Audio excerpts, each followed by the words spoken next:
வணக்கம். நான் சைதை மீனா. நான் நல்லா இருக்கிறேன். நீங்கள் நல்லா இருக்கிறீங்களா? சந்தோஷம். ஒரு சின்ன சம்பவம் சொல்கிறேன்.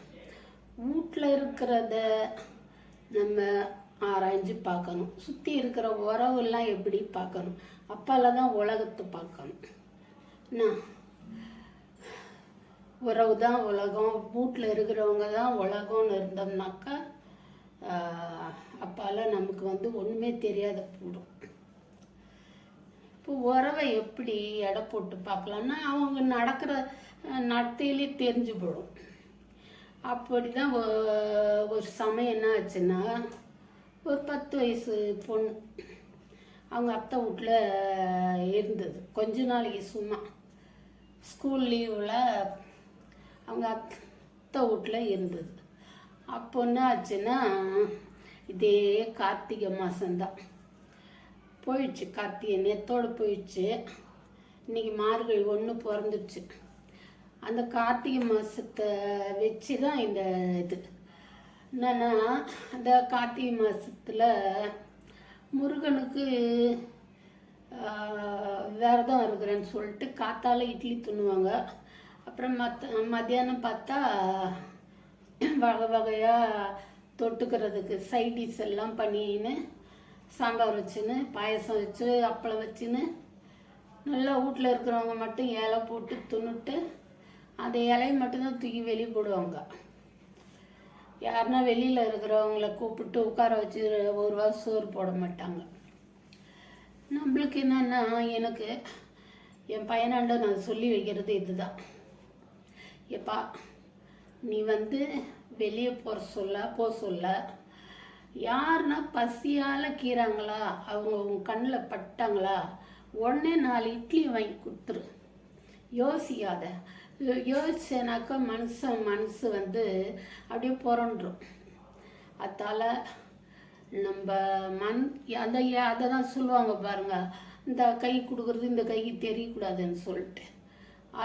அது மாதிரி யாருன்னா ஒருத்தவங்க பசியால் இருக்கிறாங்கன்னு தெரிஞ்சால் உடனே நீ சாப்பிட்றதுக்கு எதனா வாங்கி கொடுத்துரு அப்படின்னு சொல்லுவேன். அதே மாதிரி தான் செய்யும்.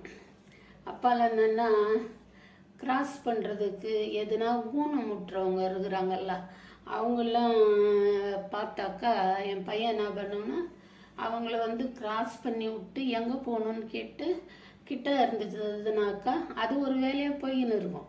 என் பையன் அந்த அவங்க கிட்ட இருந்தாக்கா என்ன பண்ணுவேன், எங்கன்னு கேட்டு பைக்கில் உட்கார வச்சு கொண்டுன்னு போய் விட்டுட்டு வந்துடும்.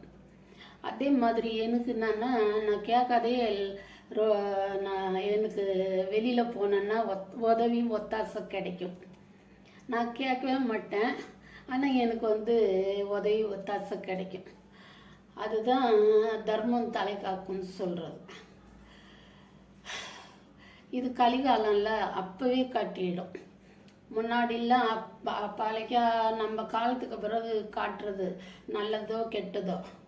இப்போ நல்லது கெட்டதே எல்லாம் அப்போவே காட்டிடுது. அதான் கலிகாலம். நான் இப்போ நான் சொன்ன அந்த கார்த்திகை மாத விரதத்தை மத்தியானம் இலை போட்டு சோறு தின்னுவாங்க.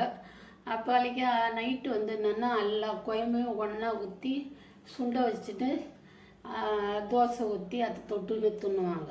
இதுதான் அவங்களுக்கு விரதம். அப்படி தான் ஒரு கார்த்திகை மாதம் கிருத்திகை விரதம். ஒரு 10 வயசு பொண்ணு அவங்க வீட்டுக்கு வந்துக்குது. அப்போது என்ன பண்ணுறாங்க, கார்த்திகை அன்னைக்கு காலையில் எல்லாம் சாப்பிட்டு மத்தியானமாக எல்லாம் வகையாக செய்துட்டு இலை போட்டு சாப்பிட்றாங்க. ஆம்பளைங்க அவங்க குழந்தைங்க சாப்பிடுது. 10 வயசு பொண்ணுன்னா குழந்தை தானே, உட்காருன்னு சொல்லிட்டு ஒரு வாய் சோறு போடலாம்ல. சொந்தத்துக்குள்ளேயே அப்படி இருக்குது. இது வெளியில் கூட்டிகிட்டு சோறு போட போகிறாங்க. அப்போ அந்த பொண்ணுக்கு ஆசையாக தானே இருக்கும். சின்ன பொண்ணு தானே அதுக்கும் அவங்களோட உட்காந்து சாப்பிட்றதுக்கு ஆசையாக இருக்கும். என்ன பண்ணாங்க, எல்லாருக்கும் சோறு போட்டு பாயசம் வரைக்கும் சாப்பிட்டுட்டு ஏந்துக்க சொல்ல அந்த ஆம்பளைங்க சாப்பிட்ட இலெல்லாம் எடுத்துட்டு இந்த குழந்தை சாப்பிட்டது 2 குழந்தைங்க சாப்பிட்டது இலை இருந்தது. அதில் வந்து அந்த பொண்ணுக்கு சோறு போட்டு முதனா வச்ச கொத்தவரங்காய் புளிக்குழம்ப ஊற்றுனாங்க.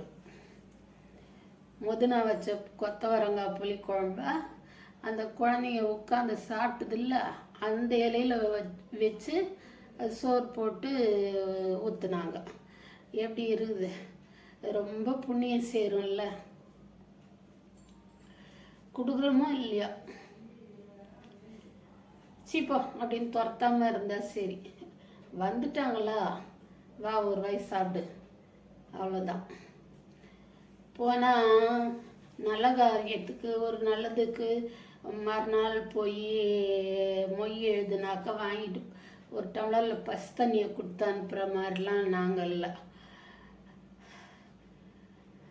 4 பேர் 10 பேரை உட்கார வச்சு சோறு போட முடியலனாலும் யாருன்னா பசியாக இருந்தா அவங்களுக்கு உடனே அந்த இடத்துலையே மனசு மாறுறதுக்குள்ளே வாங்கி கொடுத்தோம். இதுதான் எனக்கு தெரிஞ்சது. இந்த கதை வந்து அந்த குழந்தைக்கு அந்த மனசு என்ன வாடி போட்டிருக்கோம். அல்ல சாதாரண தான். அந்த சொல்லுவாங்க, தொண்டைக்கு அந்தாண்ட போயிட்டா நரகல் அப்படின்னு சொல்லுவாங்க. இங்கே இருந்துட்டு அப்பால வயிற்றுள்ள போயிடுச்சுன்னா என்னது, அது நரகல் தானே. அதுக்கு போய் ஒரு சின்ன குழந்தைக்கு அது ஏங்குற மாதிரி வச்சா நீ என்ன விரதம் இருந்து என்ன செய்ய, உறவுன்னு இல்லை, யாராக இருந்தாலும் சரி. எனக்கு தெரிஞ்சதை நான் சொன்னேன். உங்களுக்கு சரியாக பட்டுதுன்னா ஆமான்னு சொல்லிட்டு ஒரு கமெண்ட் போடுங்க, சரியா? நான் அப்பால வரேன், போயிட்டு அப்பாலைக்கே வரேன்.